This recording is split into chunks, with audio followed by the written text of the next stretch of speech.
Justice Vikram Nath और justice PV Parle की पीठ ने कहा कि गुजारा भत्ता पति को दंडित करने के लिए नहीं होना चाहिए, बल्कि इसका उद्देश्य ये रहे कि पत्नी अच्छे से जीवन यापन कर ले। बेंगलुरु के engineer Atul Subhash suicide case के बाद कई बातें सामने आ रही हैं। बताया जा रहा है कि अतुल सुभाष ने सेव इंडियन फैमिली फाउंडेशन से मदद मांगी थी। एकनाथ शिंदे ने पद संभालते ही चिवटे को सीएम रिलीफ फंड की कमान सौंपी थी, लेकिन अब फडणवीस ने भी सत्ता बदलते ही चिवटे को हटा दिया। बांग्लादेश में सांप्रदायिक हिंसा की घटनाएं बढ़ रही हैं। हिंदू अल्पसंख्यकों को निशाना बनाया जा रहा है। प्रशासन की ओर से इस पर कोई कार्यवाही नहीं की जा रही है।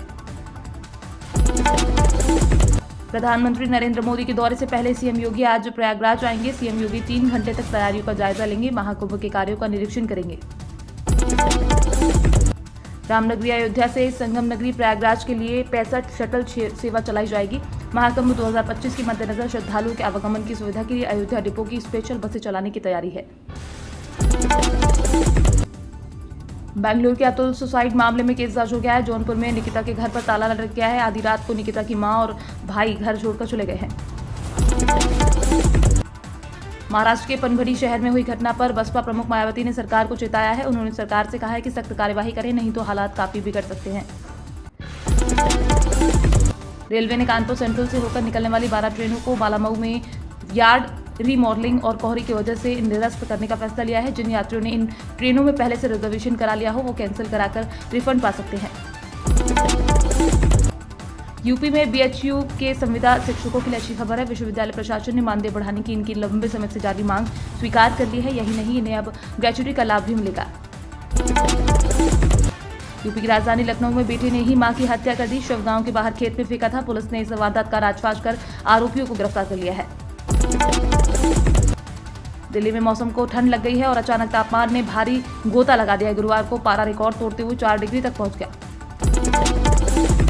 केंद्रीय सड़क परिवहन एवं राजमार्ग मंत्री नितिन गडकरी ने दिल्ली और उत्तराखंड के लोगों को खुशखबरी दी है। उन्होंने कहा है कि दिल्ली दून एक्सप्रेसवे 2 महीने के अंदर चालू हो जाएगा और गाड़ियां इस पे फर्राटा भरना शुरू कर देंगी। दिल्ली में बदमाशों ने एक और सनसनीखेज वारदात को अंजाम दिया है। दिल्ली के त्रिलोकपुरी इलाके में एक बॉडी बिल्डर पर गोलियां बरसा दी। बुधवार रात बदमाशों ने उसे उस वक्त 5 गोलियां मारी जब वो आग सेक रहा था। नोएडा अंतर्राष्ट्रीय एयरपोर्ट पर हवाई जहाज का ट्रायल रन होने के साथ स्मार्ट सिटी में ग्रीन फील्ड एक्सप्रेसवे का निर्माण तेज कर दिया गया है। संबंधित विभाग के अधिकारियों का दावा है कि 6 माह में इंटरचेंज शुरू कर दिया जाएगा। गुरुग्राम में एक बार फिर बुलडोजर कार्यवाही सामने आई। भारी पुलिस बल की मौजूदगी में एक गांव की अवैध कॉलोनी में बुलडोजर चला दिया गया। उत्तराखंड के देहरादून में अपने घर पर 76 वर्षीय रिटायर्ड ओएनजीसी इंजीनियर की कथित तौर पर चाकू मारकर हत्या कर दी गई। हत्या के बाद से पुलिस संदिग्धों की तलाश में जुटी हुई है। झारखंड में निजी कंपनियों में स्थानीय लोगों को 75% आरक्षण देने के सरकार के कानून पर हाईकोर्ट ने रोक लगा दी है। कोर्ट ने कहा है कि इस तरह के मामले में पूर्व में पंजाब और हरियाणा कोर्ट से निर्णय आ चुका है। रांची समेत झारखंड का मौसम साफ होने के बाद सर्द हवा चलने से कनकनी और बढ़ गई है। पिछले 24 घंटों में न्यूनतम तापमान में 3 से 7 डिग्री तक गिरावट आई।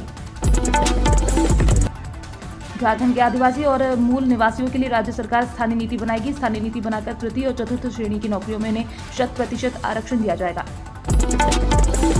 मध्य प्रदेश के विदिशा जिले में भारतीय जनता पार्टी के नेता योगेंद्र सिंह सोलंकी पर 23 साल की उनकी करीबी रिश्तेदार लड़की ने रेप का केस दर्ज कराया है।